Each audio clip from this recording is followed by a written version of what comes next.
अब हम सवाल नंबर 2 की तरफ चलते हैं। उसमें इस्तेमाल होने वाले फार्मूलाज के बारे में पहले थोड़ा सा डिस्कस कर लेते हैं कि हमारे पास साइन एक्स का जो डायरेक्ट डेरिवेटिव जो हमें फाइंड करना है तो वो हमारे पास फार्मूला है derivative of sine x is equal to cos x. इसी तरह से हमारे पास कॉज का जो डेरिवेटिव होगा कॉज एक्स का हमारे पास आ जाएगा डायरेक्ट मनफी साइन एक्स, और फिर हमारे पास टेन का आ जाएगा सीकेंट स्क्वायर एक्स। फिर हमारे पास derivative of cot x minus cosecant square x. फिर हमारे पास डेरिवेटिव ऑफ सीकेंट एक्स वो आ जाएगा सीकेंट एक्स टेन एक्स। हमारे पास एक और छठा फार्मूला जो है वो सीकेंट का है minus cosecant x cot x.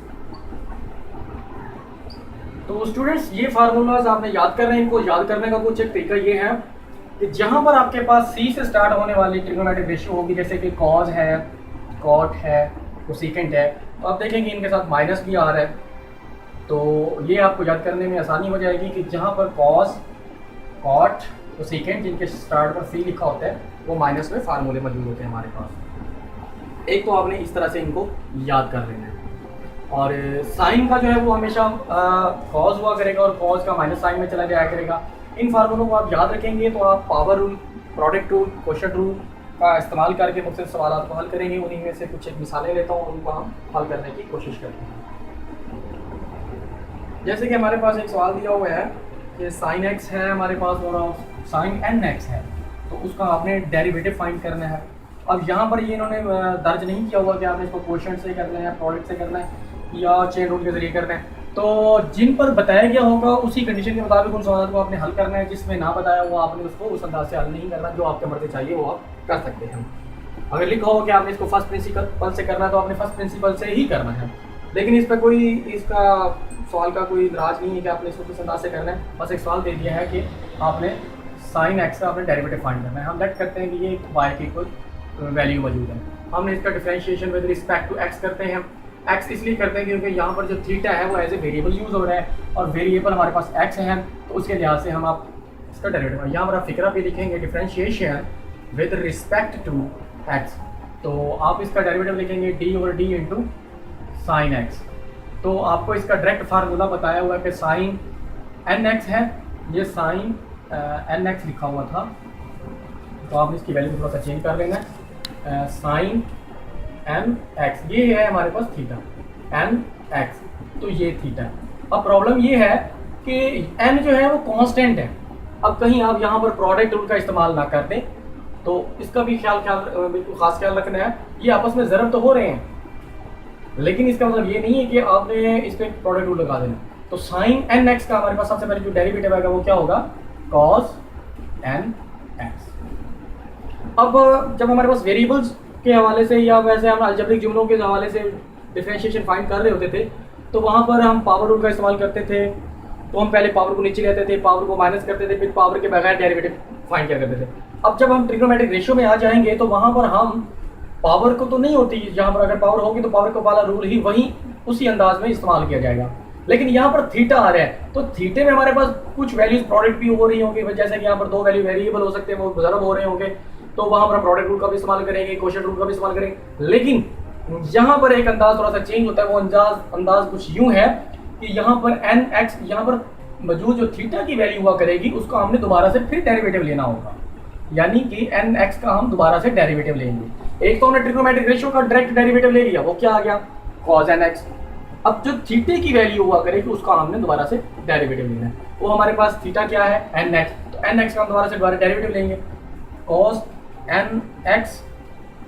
N चूंकि कांस्टेंट है, आपको मालूम है जब भी हम डेरिवेटिव फाइंड करते हैं तो कांस्टेंट को हम बाहर निकाल देते हैं और जस्ट वेरिएबल का हम डेरिवेटिव फाइंड, और D x over d x आपको मालूम है 1 की इक्वल आ जाता है। तो आप इसको लिखेंगे cos n x dot n dot 1, तो ये एन आप स्टार्ट में लिख देंगे, एन कॉस एन एक्स। तो इस तरह से आपने इसका डेरिवेटिव फाइंड कर लिया। तो ये बहुत ही सिंपल सा क्वेश्चन था, एक एग्जाम्पल थी कि हमने ट्रिग्नोमेट्रिक रेशियोज का फार्मूला के जरिए किस तरह से हल करना है। तो इससे अगले मैं क्वेश्चन करके दिखाता हूँ, इसके अंदर पावर रूल भी होगा और थीटा भी होगा, उसकी वैल्यू थोड़ी सी बड़ी भी होगी, इसको हमने मुख्तलिफ अंदाज से हल करना है। जैसे कि हमारे पास एक सवाल दिया हुआ है, तो सीकेंट स्केयर 3x, लेट करते हैं इसको, let y is equal to cosecant cube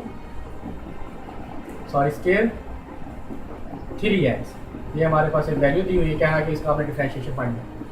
अब इसका डेरिवेटिव फाइंड करेंगे, यहाँ पर आप लिखेंगे differentiation with respect two variable क्या है हमारे पास x, तो इसके लिए आते हैं। अब लिखेंगे dy over dx is equal to d over dx into cosecant square 3x। अब यहाँ पर पावर आ रही है, तो यहाँ पर क्या यूज़ करेंगे, पावर रूल, पावर रूल का इस्तेमाल करेंगे। तो पावर क्या आ गई, पावर नीचे कर देंगे, पावर में से क्या करेंगे, एक माइनस कर देंगे तो एक बच जाए, वो चाहे आप लिखें ना लिखें, मैं लिख देता हूँ सीकेंट 3x। अब फिर क्या करते थे, पावर के बगैर डेरिवेटिव लेते थे, वो क्या रकम है हमारे पास, वो सीकेंट 3x, इसका डेरिवेटिव लेंगे, तो ये आप साफ कर देंगे 2 इंटू कोसेकेंट 3x। कोसेकेंट का हमारे पास डायरेक्ट फार्मूला मौजूद है डेरिवेटिव का, आपको बताया था कि माइनस कोसेकेंट x। अब यहाँ पर x क्या है हमारे पास, थीटा की जगह पर ये है 3x, इसका ये दोबारा से वैल्यू वापस आ जाएगी, minus cosecant x cot 3x।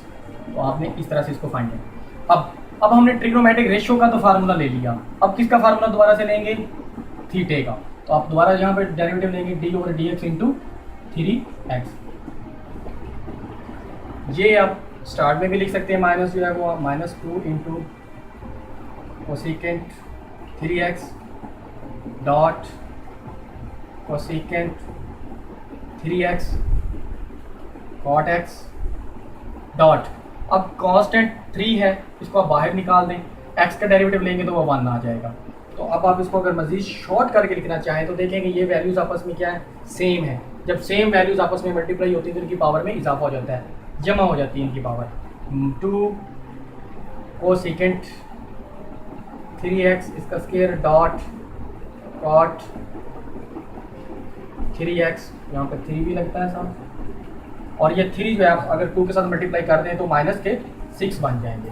तो इस तरह से आपने इसका डेरिवेटिव फाइंड करना है और मज़ीद सवालात की आपने प्रैक्टिस करनी है। मैं एक और मिलता जुलता एक क्वेश्चन हल करता हूँ जिसके अंदर प्रोडक्ट रूल का शुबा पड़ता है कि उसके अंदर प्रोडक्ट रूल का इस्तेमाल किया गया है, लेकिन उसको आपने अच्छी तरह से गौर से समझना है, कहीं गलती नहीं करनी। सभी के सवाल बहुत ही आसान और सादा से हैं, उनकी प्रैक्टिस करेंगे तो ही आप इस पर अबूल असर कर सकते हैं। फिक्स फार्मूलाज हैं, उनको भूलना नहीं है, उनको याद रखना है। जैसे कि हमारे पास एक सवाल दिया गया है, साइन इंटू कॉस एक्स, ये है हमारे पास वैल्यू दी गई है। बहुत ही इंपॉर्टेंट क्वेश्चन है इंटेलिजेंस नुक्ता नज़र से भी। सबसे पहले आप इसको लेट करेंगे कि y इज इक्वल टू ये वाली वैल्यू हमारे पास है। अब देखें ये पूरी की पूरी वैल्यू असल में थीटा के इक्वल है, ज़रा नहीं हो रही, ये सब क्या है, इसका थीटा बन रहा है, साइन थीटा या साइन एक्स कह लें। ये x के अंदर मजीद 2 वैल्यूज आ रही, अब ये साइन है, फिर ये इसका क्या बन रहा है, थीटा बन रहा है, इसका x बन रहा है, फिर उसका थीटे का क्या बन रहा है, cos x। सबसे पहले आप differentiation with respect to x लिखेंगे क्योंकि हमारे पास वेरिएबल क्या आ रहा है, x आ रहा है। Differentiation with respect to x आपने इसको दर्ज कर देना, विद रिस्पेक्ट टू x करेंगे। dy over dx is equal to sine का आपने डेरिवेटिव लेना है, d over d sine into cos into x। ये आपने इस तरह से लिख लेना है, इसको सॉल्व करना है।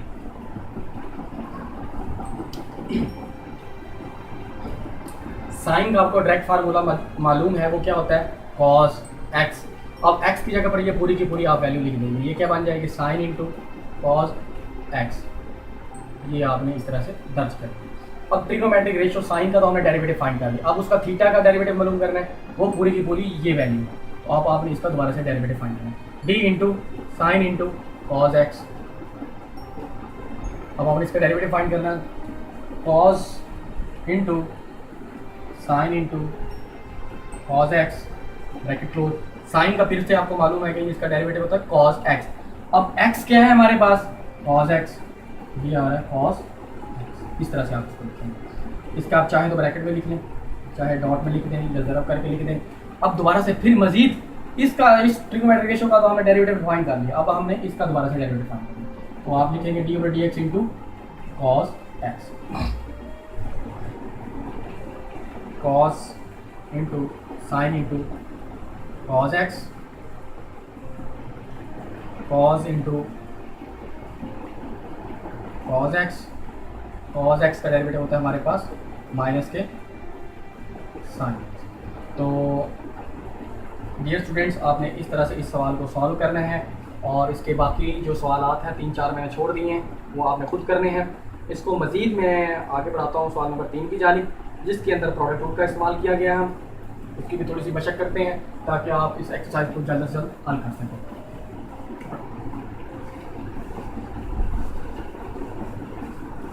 हमारे पास एक सवाल है कि x square into ten x, x square into ten x, यहाँ पर हमारे पास ये जो वैल्यूज़ हैं आपस में क्या हो रही हैं, मल्टीप्लाई हो रही हैं। आप जानते हैं कि जब हमारे पास दो वैल्यूज़ वेरिएबल्स की मल्टीप्लाई हो रही होती हैं या दो रेशियोज़ जो हैं वो आपस में मल्टीप्लाई हो रही होती हैं, तो हम उन पर क्या करते हैं, प्रोडक्ट रूल का इस्तेमाल करते हैं। अब आपने यहाँ पर इस पर डेरिवेशन अप्लाई करनी विद रिस्पेक्ट टू एक्स, आप यहाँ पर फिक्र लिखेंगे differentiation with respect to x, तो आप लिखेंगे d y over d x is equal to d over d into x square tan x. अब चूंकि ये दोनों मल्टीप्लाई हो रही हैं, लिहाजा आप प्रोडक्ट रूल का इस्तेमाल करेंगे। प्रोडक्ट रूल आपको मालूम है कि एक वैल्यू को हम बाहर लिखते हैं, दूसरी का डेरिवेटिव लेते हैं, फिर दूसरी को बाहर लिखते हैं, पहली वाली का डेरिवेटिव। तो ये तरतीब आप मर्जी से लगा सकते हैं, इसमें कोई इशू नहीं है। तो मैं पहले क्या करता हूँ कि टेन एक्स को बाहर निकाल देता हूँ और एक्स स्क्वेयर का डेरिवेटिव ले लेता हूँ। तो इसके बाद हमारे पास जमा आ जाएगी। जमा के बाद आपने जिस चीज़ का डेरिवेटिव ले लिया है उसको आप बाहर लिख देंगे, जो रकम रह गई थी उसका आपने सिर्फ दोबारा से derivative D over d into ten x. तो टेन एक्स वैसे का वैसे आ जाएगा क्योंकि इसका हमें डेरिवेटिव फाइंड नहीं करना बल्कि एक्स स्क्वायर का डेरिवेटिव फाइंड करना है। एक्स स्क्वायर का जो डेरिवेटिव होता है वो उस पर पावर लगी हुई है, तो हम पावर रूल के जरिए सॉल्व करेंगे। तो पावर नीचे आ गई, पावर में से एक माइनस करेंगे और पावर के बगैर डेरिवेटिव लेंगे डी एक्स बटा डी एक्स। ये सेंटर में ये खुलासा होता है। एक्स स्क्वायर वैसे सेम एज नीचे आ जाएगा। टेन एक्स का हमारे पास ट्रिग्नोमेट्रिक रेशियोज का डेरिवेटिव फाइंड करने का हमारे पास डायरेक्ट फार्मूला वो है टेन का सीकेंट स्क्वायर एक्स फार्मूला। ये कैंसिल हो जाएगा तो आ जाएगा 2x ten x plus x square into secant square x. अब आपने चाहें तो यहीं पे छोड़ दें, अगर आगे भी हल करना चाहें तो इसको मुख्तर भी कर सकते हैं। इसको आपने फंडामेंटल लॉज की तरफ लेके जाएं, उसको चेंज कर लें, लेकिन उसकी अभी ज़रूरत नहीं है और ना ही हमने इसको करना है। अगर आप चाहें तो इसमें से एक्स कॉमन ले लें, जिस तरह से आप इसको सॉल्व मुख्तर करना चाहें वो कर सकते। तो एक और मैं सवाल की जानिब जाता हूँ जिसके अंदर हमारे पास क्वेश्चन रूल का इस्तेमाल किया गया होगा। जैसे कि एक हमारे पास सवाल मौजूद है 1 + tan x over 1 - tan x। इसको हम सॉल्व करते हैं और ट्रिग्नोमेट्रिक रेशियोज में क्वेश्चन रूल का इस्तेमाल करना है।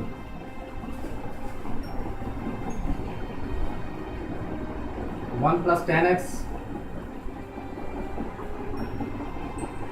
y is equal to 1 + tan x over 1 - tan x। अब यहाँ पर हम इस पर क्वेश्चन रूल अप्लाई करते हैं, इस पर differentiation with respect to x करते हैं क्योंकि यहाँ पर हमारे पास वेरिएबल एक्स दिया गया है। आप लिखेंगे d y over d x into नीचे वाले आपको बताया हुआ था क्वेश्चन रूल में क्या होता है कि नीचे वाली वैल्यू का नीचे ही डेरिवेटिव लिया जाता है, 1 स्क्वायर लिया जाता है, तो हम स्क्वायर लिख देंगे। नीचे वाली जो वैल्यू हम उसको बाहर निकाल देते हैं और ऊपर वाली रकम का डेरिवेटिव पाएंगे 1 + tan x करें। सेंटर में हम माइनस लगाते हैं, तो ऊपर वाली रकम को अब हम थोड़ी सी वैल्यू में मिस्टेक है, 1 माइनस है नीचे, 1 माइनस 1। अब हमने 1 + tan x को बाहर निकालना है और डेरिवेटिव हम फाइंड करेंगे 1 - tan x। 1 - tan x तो वैसे का वैसे ही आ जाएगा। 1 चूँकि कांस्टेंट और कांस्टेंट का डेरिवेटिव 0 होता है और tan x का हमारे पास डेरिवेटिव मौजूद है डायरेक्ट सीकेंट स्क्वायर एक्स, तो आप ये लिख देंगे। ये सेंटर में माइनस आ गया, 1 + tan x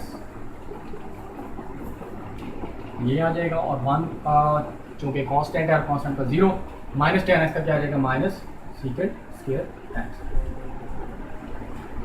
1 - tan x इसका आप स्केयर 1 मनफी, अगर आप चाहें तो सीकेंड को इसके अंदर मल्टीप्लाई भी कर सकते हैं। सीकेंड को 1 के साथ मल्टीप्लाई कर दें तो सीकेंड स्केयर एक्स, tan के साथ मल्टीप्लाई किया तो ये बन जाएगा tan x सीकेंड square x minus, अब ये माइनस माइनस क्या हो जाएंगी पॉजिटिव, और ये सेम इस तरह से मल्टीप्लाई कर देंगे तो ये सीकेंड एक्स सीकेंड स्केयर को 1 के साथ सीकेंड स्केयर एक्स, सीकेंड को tan के साथ मल्टीप्लाई करेंगे तो tan x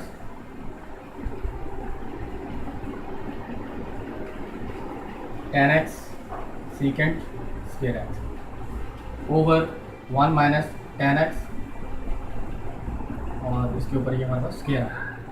आप इसमें से जो वैल्यूज़ कैंसिल होती है वो आप उसको कैंसिल भी कर सकते हैं, जैसे कि ये वाली नेगेटिव वैल्यू ये पॉजिटिव है, इसको आपने कैंसिल करना है।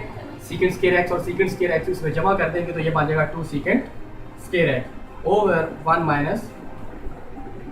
माइनस tan x, और इसका हमारे पास स्केयर आ जाएगा। तो डियर स्टूडेंट्स, इसको अपने मज़ीद भी अगर शॉर्ट करना हो तो आप कर सकते हैं फंडामेंटल लॉज में जाकर, लेकिन इसको यहीं तक हल कर दें तो आपका डेरिवेटिव कंप्लीट हो जाता है। तो आपने इसकी मज़ीद प्रैक्टिस करनी है। मैं बार बार प्रैक्टिस का कह रहा हूँ क्योंकि मैथमेटिक्स बाई प्रैक्टिस होती है, जिसकी जितनी ज़्यादा प्रैक्टिस होती है वो इसको उतना ज़्यादा अबूर हासिल कर लेता है। तो आपने इनकी प्रैक्टिस करनी है ज़्यादा से ज़्यादा, और अगर किसी किस्म की दुश्वारी आती है, परेशानी होती है, कोई सवाल हल नहीं होता, वो किसी किस्म का आपका क्वेश्चन है पूछना चाहते हैं तो आप मेरे एड्रेस पर, ईमेल एड्रेस पर आप मुझे रब्ता कर सकते हैं। मानी जी 0 आप लिखेंगे 0082@gmail.com पर ईमेल करें। अगर आप मुझे फेसबुक पर फाइंड करना चाहें तो वहाँ पर भी आप मेरे एड्रेस पर आप मुझे मैसेज कर सकते हैं। मैं इंशाल्लाह आपकी इस प्रॉब्लम को फ़ौरन सॉल्व करूँगा, आपको उसका मुकम्मल सोल्यूशन मिल जाएगा आपको एक वीडियो की सूरत में, या जैसे ही हम उसको रजिस्टर पर हल करके आपको भेज सकते हैं। तो नेक्स्ट लेक्चर में इंशाल्लाह हम आपसे मिलते हैं। अल्लाह हाफ़िज़, फ़ी अमान अल्लाह।